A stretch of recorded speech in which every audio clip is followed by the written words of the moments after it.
هەفتێک پێشاتی کوب و ژانەکەت کوب. الآن باشترم دەستان خۆش بی هەمر درێژ بن ئاماتی خوای بن ئەو خەستەخانەیە یەکەم خەستەخانەیە ئەسەلام لەوێ ڕانێژ بکە دختۆرەکە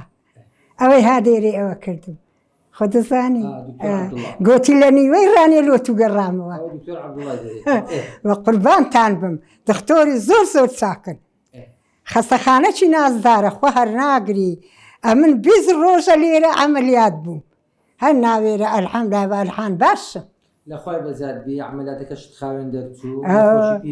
هەمر درێژ بن ئامانەتی خوای بن ژانەکەت کوب و ئێستا کوی بەرێ ئەو ژانی پێشترت کوب و ژانی پێشتر چاتی ئێرە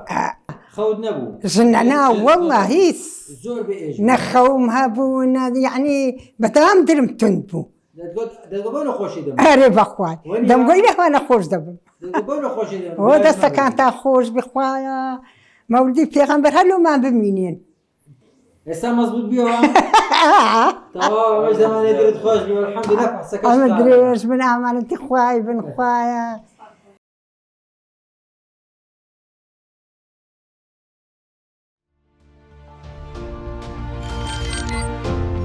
میهرەبانی